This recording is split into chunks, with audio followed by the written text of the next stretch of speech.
저는 지난주에 우리 그 서울 복지방에서 교육자회 목사님들 모임이 있는데요. 목회자 연수를 베트남에 다녀온 바 있습니다. 아주 귀하고 은혜로운 시간이 됐고 또 현지 선교사들의 보고를 듣고 함께 은혜를 받는 존귀한 시간을 가진 바 있습니다. 베트남 연수 중에 월요일 날 아침에 전화가 왔어요. 우리 교원 중에 이우재 집사님이 금단미인 대표 이우재 집사님이 전화가 오셨더라고요. 한참 모임을 갖고 진행 중에 전화가 와서 아마 그 홈쇼핑 방송에서 홈쇼핑 끝나고 전화 온 것 같아요. 목사님 120% 매진을 찍었습니다. 그리고 막 전화 오더라고요. 제가 이제 2부 시간에 이렇게 하니까 박수를 교인들이 치긴 하죠. 2부 시간에 제가 박수 치라는 얘기는 아니에요. 목사님 불경기에 최고로 찍었습니다. 목사님 기도해 주셔서 감사하고 다음 주에 수요일 날 홈쇼핑도 더 효과적으로 이루어졌으면 좋겠습니다. 기도 부탁드립니다. 이렇게 전화가 왔어요. 저도 모르게 목사님들이 다 있잖아요. 할렐루야! 막 그러니까 저희 목사님들이 이게 무슨 소린가? 방송에서 그 금단미인 제품인 방탄커피, 다이어트 커피를 소개하면서 많은 국민들 중에 관심을 갖는 분들이 아마 매진 사태가 이루어지는 귀한 일이 이루어지게 돼서 연락이 된 것 같습니다. 너무너무 감사한 거예요. 그래서 주변에 있는 목사님들이 무슨 일이냐고 할렐루야 할 일이 뭐 있냐 뭐 이러니까 제가 또 한 자랑하잖아요. 자랑을 하죠. 너무 감사하고 너무 고맙고 교인들이 잘 되면은 목사들은 뭐 더 이상 좋은 거 없어. 목회하는 목회자들. 거기에 많은 분들이 모이면은 여러분 목사님들이 모이면은 두 가지, 하나는 교인들을 자랑하느냐, 교인들을 흉을 보느냐요. 이제 이런 일들이 벌어지게 되면은 목사님들이 업이 돼. 기분이 얼마나 좋은지 몰라. 그래서 막 자랑도 하고 간증도 하고 또 함께 웃고 또 함께 박수하고 이런 모습들이 목회자의 모습들이 아닌가 싶습니다. 교회는 교회 한 사람이 잘 되면은 목회자는 기쁜 거예요. 또 교회는 한 교인이 잘 되면은 교회가 잘 되는 거예요. 또 교인한 그리스도인들 여러분 구성원인 성암 중앙교회 교회 한 사람이 정말 복을 받으면은 그 교회는 복을 받는 거예요. 한 사람이 예수 믿고 축복을 받으면은 그 공동체, 교회라고 하는 공동체는 축복의 공동체가 됩니다. 제가 여러분의 본문에 보니까 본문에는 교회론입니다. 에베소 교회에 바울 사도가 옥중 서신에 에베소서를 썼는데요. 이 에베소 교회의 교회론을 바울이 말한 겁니다. 교회론, 예수 믿고 교회에 대한 정리가 제대로 되어 있지 않으면은 이게 쉽지 않아요. 자, 여러분 읽은 말씀이 오늘 에베소서 4장 전체가 교회에 대한 얘기인데 그리스도인들이 예수를 영접하고 은혜를 받고 구원받은 백성들이 교회에서 어떤 모습으로 믿음으로 살아야 되냐. 여러분 한번 읽은 말씀을 보면은 오늘 5절 16절이 중요한데 여러분 한번 읽어봅니다. 시작. 오직 사랑 안에서 참된 것을 하여 범사에 그에게까지 자랄지라. 그는 머리니 곧 그리스도라. 여기 보면은 하나, 여러분 예수 믿고 우리가 예수 믿고 구원받으면 성장하여야 돼요. 성장하고 변화가 되어야 됩니다. 누구를 변화시키는 게 아니라 내가 변화돼야 돼. 내가 성령을 받고 내가 은혜를 받고 내가 믿음을 갖고 하나님을 섬겨야 되는데, 자 여러분 이 믿음의 성장은 어떻게 되느냐? 오직 사랑 안에서. 여러분 한 분 한 분이 예수의 십자가의 사랑으로 구원을 받은 거예요. 그러니까 성장의 시작은 예수 안에 있습니다. 예수의 십자가의 사랑으로 우리가 구원을 받았습니다. 우리가 예수를 알지 못할 때는 예수의 십자가 사랑이 뭔지 몰랐어요. 주님과 아무 상관이 없는 사람이었어요. 어느 순간에 예수님을 구주로 영접하고 은혜를 받고 성령의 감동을 받으면 사랑 안에서 신앙이 성장이 돼. 그리스도의 사랑이. 그리고 1년이 지나고 2년이 지나고 3년이 지나고 10년이 지나고 20년이 지나고 세월이 지나가면서 그리스도의 사랑이 깊어지는 거예요. 그러니까 예수 믿고 믿음으로 살면서 신앙 성장이 어떻게 되고 있느냐. 나 한 사람이 정말 은혜를 말미암아 구원받은 믿음의 백성으로 성장하고 있느냐가 중요한 거죠. 우리가 믿음 생활하면 누구를 닮으냐면은 예수 닮기를 원합니다. 주님을 닮아가는 거예요.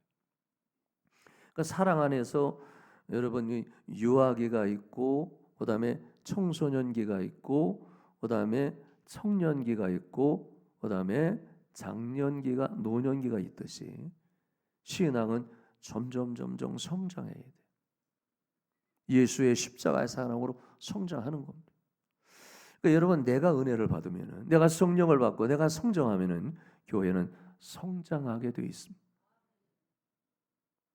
근데 1년이 지나고 2년이 지나고 10년이고 30년 지나도 성장을 못 한다면은 그는 여러분 그래서 아직도 어린아이에 같다면은 하나님의 교회는 건강할 수 없죠. 여러분 본문 말씀의 성장의 목표는 뭐라 그랬냐면 오직 사랑 안에서 예수의 사랑 안에서 참된 것을 하여 범사에 그에게까지 누구까지 닮냐면 그에게는 예수 그리스도를 말합니다. 예수에까지 닮아간다. 우리가 성장하는 거는. 그러니까 예수님의 말, 예수님의 행동, 예수님의 모습, 예수님의 인격, 예수님의 말씀을 닮아가는 거예요. 사람을 닮아가는 것이 아니라. 그래서 우리가 여러분 신앙생활이 깊어지면 깊어질수록 참 좋아. 감동이 돼. 은혜가 있어. 오늘도 찬양대 찬양한 중에 여러분 어느 분은 이렇게 손을 막 올려서 찬양하는 분도 있죠. 이게 내가 의도적으로 하는 게 아니고 찬양이 돼. 하나님 앞에 노래를 부르는 것이 아니라 하나님을 찬양하게 돼요. 경배하게 돼요. 주님을 높이게 되고 그런 은혜가 임하기를 축원합니다. 이번에요 제가 북지방 목사님들과 함께 베트남 연수 중에 거기에 박성교사라는 선교사님이 한 분 계시는데 사람이 좋으시더라고. 근데 이분이 우리 목사님들 사모님들을 어디 이끌어 갔냐면은 베트남의 나뜨랑이라는 지역을 갔는데 거기에 사막을 한번 데리고 가더라고. 저는 본래 사막을 전 좋아하지 않습니다. 굳이 여기 와서 웬 사막을 데려가나 이렇게 생각을 했어요. 근데 이제 사막을 데려간 거예요. 대형 버스에서 베트남 그 나뜨랑의 외부 지역의 해안가 주변 가 보니까 산도 있는데 이게 그 바닷가 주변이니까 바람이 엄청나게 불어요. 바람이 부니까 그 바람의 풍향 때문에 산이 깎여지고 깎여진 산이 점점 세월이 가고 시간이 가면서 모래 사막이 되는 경우에 거기 데려가더라고. 그래서 여러분 현장에 도착해서 목사님 사모님들이 다 내렸는데 거기에 한 10명이나 한 7, 8명 탈 수 있는 집자 같은 그런 차를 전부 다 제공해서 사막 지역으로 가는 거예요. 한참 가다가 한복판에 우리를 내려놓는 거예요. 아니 여행을 갈 때도 많은데 먹을 때도 많은데 볼 때도 많은데 해필은 왜 사막을 데려가? 사막을 데려가죠. 저도 한 7, 800 목사님들 사모님과 함께 제차 두고 사막 한복판에 내렸는데 그 소식을 알고 이미 아셨던 목사님은 두건도 가져오고 뭐 수건도 가져오고 고글도 가져오고 뭐 장갑도 가져오고 뭐 긴 뭐 옷도 다 입고 장화 같은 거 신발을 신는 사람도 있고 슬리퍼도 특별하게 맞춘 사람들도 있고 별 사람이 다 온 거예요. 나는 별로 준비도 안 했어요. 한복판에 딱 내렸는데요. 바람이 막 부는 거, 모래 폭풍이 막 부는데 또 참 사람들마다 다 틀리죠. 어떤 목사님은 그것도 좋아가지고 다리를 펄쩍 떼서 사진도 찍고 뭐 전보다 모여서 이렇게 사진도 찍고 좋아하고 이러시는 분들이 있어요. 저는 집차 안에서 저희 집사람하고 막 가져가는 것도 없기 때문에 막 뒤집어 수건 하나 뒤집어 쓰고 그걸 막 맞고 있는 거예요. 모래 폭풍이 어머 앞을 볼 수가 없을 정도로 모래 폭풍이 보는 거예요. 그 제가 집차에서 무슨 생각을 하냐면 아니 해필이면 여기 모래 폭풍을 왜 맞으러 여기 왔나. 또 제가 이 시력이 요즘에 이게 눈이 별로 안 좋아가지고 거기다 눈에 이 모래가 몇 개 들어가는데 막 따갑고 이러는 거야. 그래서 야 빨리 갔으면 좋겠다. 그러다가 사뭇 시간이 지나갔어요. 고개를 숙이고 있는 가운데 제 마음에 확 닿는 게 하나 있었어. 제 마음에 그게 시편 126편 5절 6절이 나한테 개인적으로 여러분 마음에 확 닿더라고. 그게 이 말씀이에요. 저에게 주는 말씀 같아요. 눈물을 흘리며 씨를 뿌리는 자는 기쁨으로 거두리로다. 울며 씨를 뿌리러 나가는 자는 반드시 기쁨으로 그 곡식단을 가지고 돌아오리라. 여러분 제가 이 말씀이 생각이 났어요. 왜 생각이 났냐면 시편 126편 말씀은 이스라엘이 과거 역사 중에서 바벨로니아의 나라를 빼앗겼을 때가 있습니다. 그때 눈물 뿌려 회개한 거예요. 나라는 잃어버리고 이방 나라의 포로로 가고 백성들은 비참하고 하나님의 성전은 파괴되고 우상이 난무하고 신앙은 잃어버리고 민족이 여러분 이방 나라에 빼앗기는 슬픔 가운데 본문의 말씀이 시편 126편 말씀이 그 시대예요. 너희가 회복을 바라느냐? 너희가 치유를 바라느냐? 이스라엘의 구원을 바라느냐? 눈물 흘려 씨 뿌리면은 곡식 거둘 날이 오리라. 이런 얘기거든요. 여러분 이 지역이 이스라엘의 남부 지역, 곧 네게브라는 지역이에요. 이 내용은 네게브 지역을 얘기하는 겁니다. 네게브 지역이 뭐냐면은 베트남 나트랑의 사막처럼 사막 지역이에요. 이 장소가.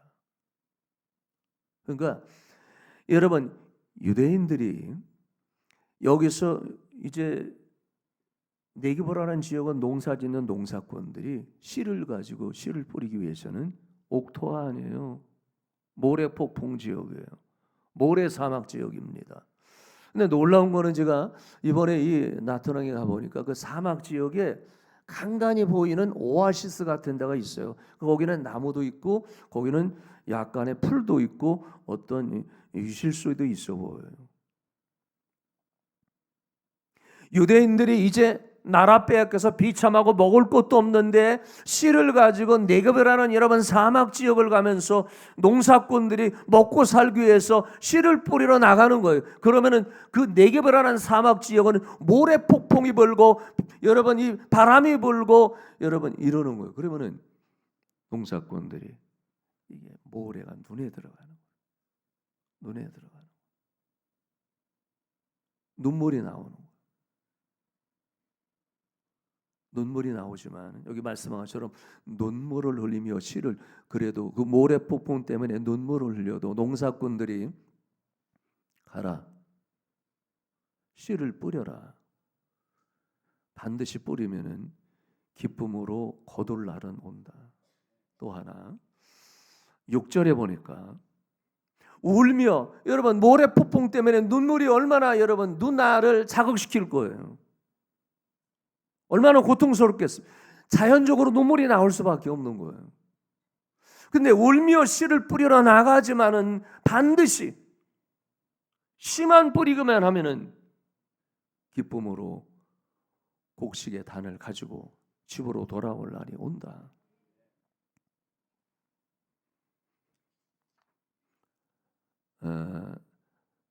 씨앗을 뿌리지 않으면은 열매는 거둘 수는 없어요.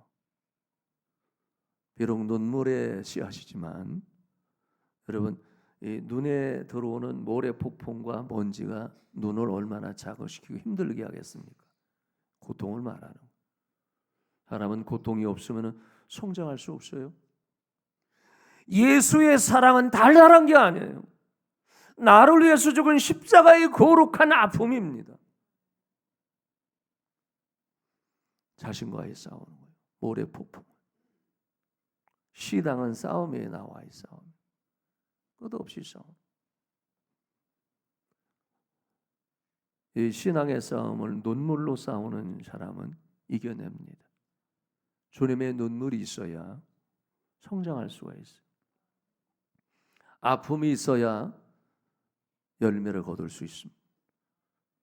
사막 지역에 씨를 뿌리는 영적 노동이 있어야만이 열매를 거둘 수 있습니다. 씨를 뿌리지 않으면 열매도 없다. 신앙은 여러분 내가 성장해야 돼. 믿음으로 성장하면 내가 살면은 교회는 사는 거예요. 내가 살면은 여러분의 가정도 산다고 하는 사실 믿으시기를 축원합니다. 자, 오늘 좀 바꿔서 볼까요? 16절 여러분 읽어봅니다. 오늘 교회론에 대해서 말씀하고 있습니다. 여러분 읽어봅니다. 시작. 그에게서 온 몸이 각 마디를 통하여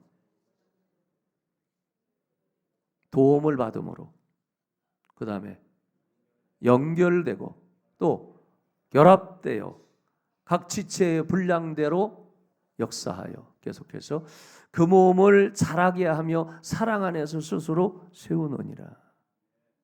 아멘. 여러분, 바울은 에베소 교회에게 교회가 뭔가를 얘기하는 거예요. 예수 믿는 거는 혼자 믿는 거 아니에요. 공동체입니다. 그게 교회예요.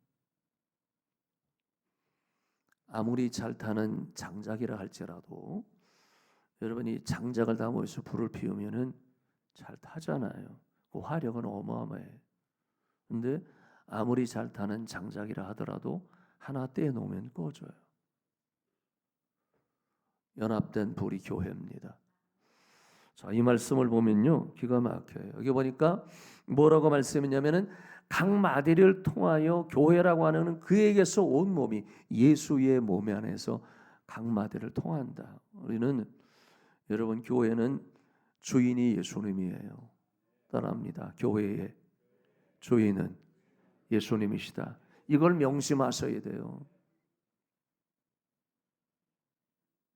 이 전제가 해결되지 않으면은 교회 생활하기가 쉽지 않아요.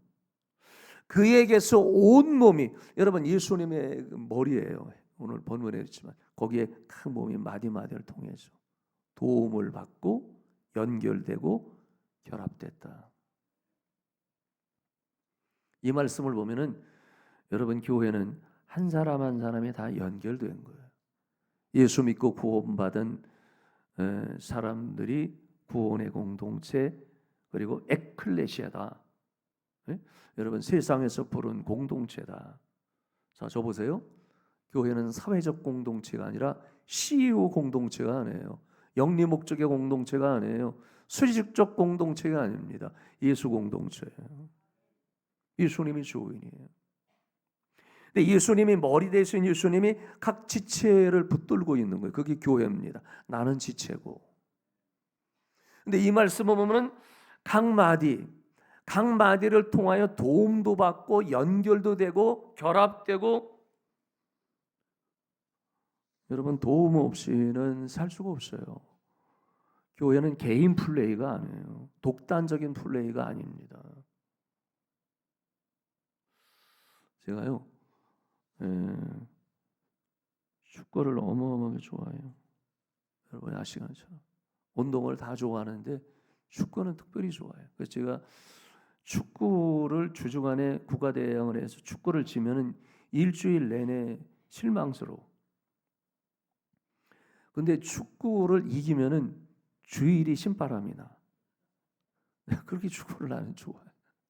여러분은 어떤지 모르겠어요. 월드컵 이번에 하잖아요. 대한민국이 첫 경기 했는데 2대1로 이겼어. 밥맛이 꿀맛이야.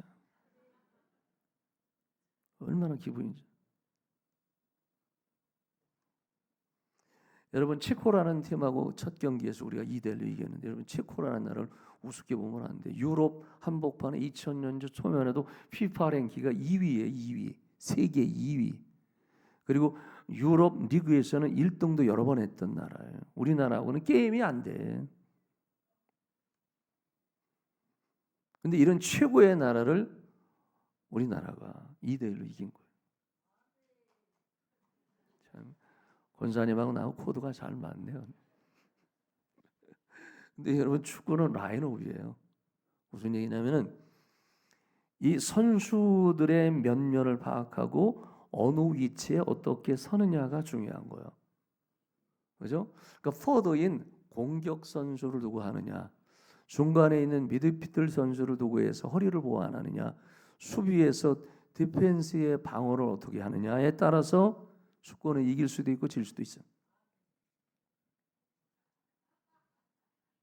그런데 이번에 제가 보니까 객관적으로 좀 쉽지 않겠다 이렇게 보는데 참 잘했어. 촉구를 놓는 거 보니까 이강인 선수는 여러분 이 트래핑의 세계적인 사람 중에 한 사람이에요. 이강인 선수가 잘하는 사람이에요. 근데 골포스터에서 가까운 지역에서 패스를 황인범에게 딱 줬어. 보셨죠? 황인범이다. 황인범이가 여러분 그 패스를 기가 막히게 했잖아요. 그거를 딱 잡아서 슛을 하는 것처럼 제키고, 수비도 최고의 여러분 체코 이 수비들은 키도 엄청나게 크잖아요. 그리고 골킵까지 제키고 칩슛으로 살짝 뛰어넘겨서 넣은 거예요. 패스예요, 패스. 적당할 때. 근데 난 이런 생각을 했어요. 만약 이강인이가 왼발에 강하니까 이 왼발로 그냥 때렸으면 골 못 넣었을 거야. 그게 욕심이에요. 여러분 우리가 신앙생활 할 때 공을 혼자 차는 거 아니에요. 적당할 때 절제해서 남에게 패스하고 인정할 때 결과가 있어요. 오늘 그런 거거든요. 너희가 각 마디를 도움을 받음으로 연결되고 결합하여, 여러분 연결하고 결합하고 여러분 소통해서 교회라는 그거다.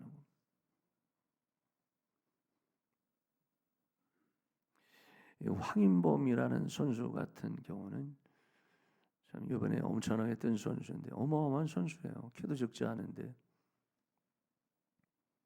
근데 이 선수가 여러분 이번 경기에서 MOU도 됐고 이렇게 이제 MVP도 되고 이러긴 했는데, 이번에는 오른쪽 여러분 라이트 쪽에서 공을 치고 들어가서 센터링을 하잖아요.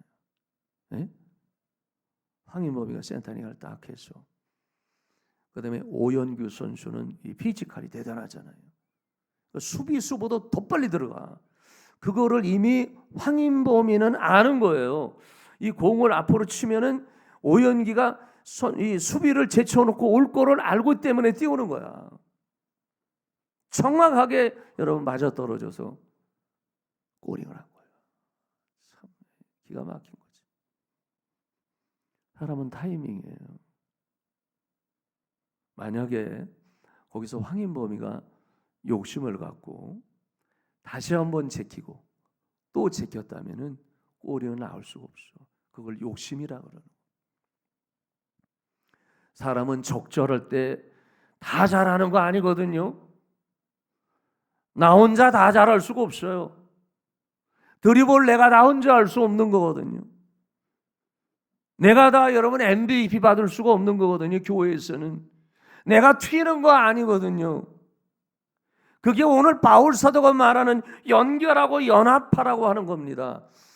여러분 우리나라 이 축구 선수 훌륭한 사람들이 많아요. 박지성이라고 하는 훌륭한 여러분이 과거에 프리미어리그에서 뛰었던 이 선수는 그 스승이 맨체스터 유나이티드 감독했던 알렉스 퍼거슨이잖아요. 알렉스 퍼거슨이 이런 얘기를 했습니다.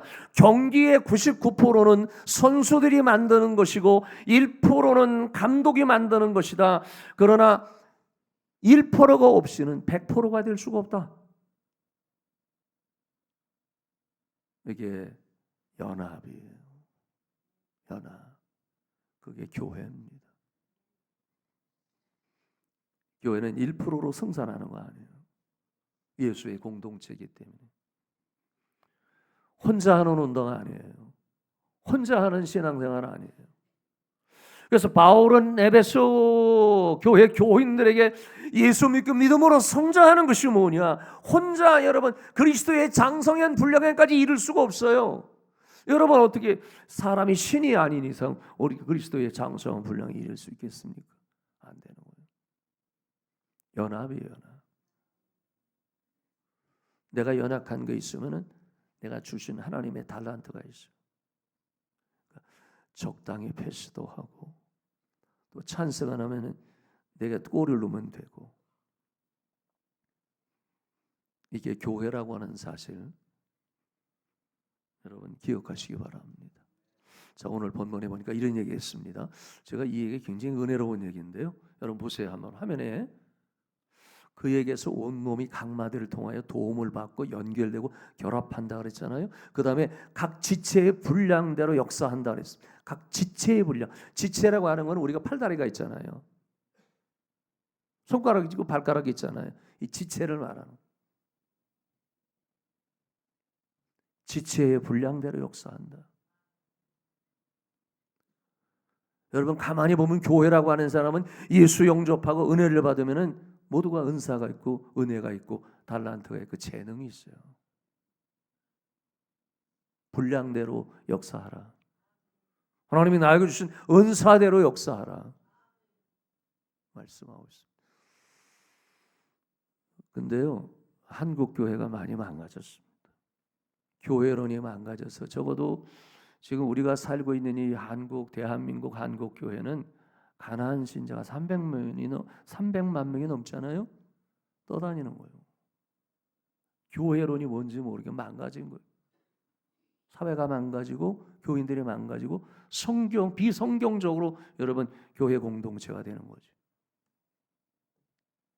한번 따라합니다. 나는 크게 한번 따라해보세요. 나는 교회에 크게 따라합니다. 나는 교회의 지체다. 여러분이 그걸 명심하셔야 돼요. 나는 지체다.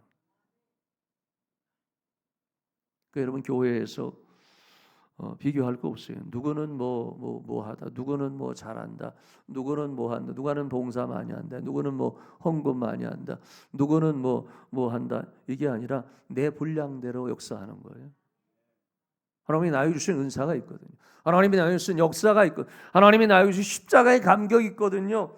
여러분 믿음의 분량대로 충성하고 봉사하고 섬기고 하면은 교회는 은혜롭고 그리스도의 장성한 분량에 이룰 수 있는 겁니다. 내가 살면 교회 살아나요. 내가 성령의 은혜가 임하면 교회는 성령의 역사가 충만하게 임하게 됩니다. 내가 전도하면 교회는 전도하는 거예요. 내가 충성하면 교회가 충성하는 겁니다. 내가 복을 받으면 교회가 복을 받는 거예요. 삶의 중심은 나에게 있다는 거예요. 사랑하는 성도 여러분, 주께로부터 받은 은사, 은혜 갖고 사명 감당하시기를 예수님 이름으로 축원합니다.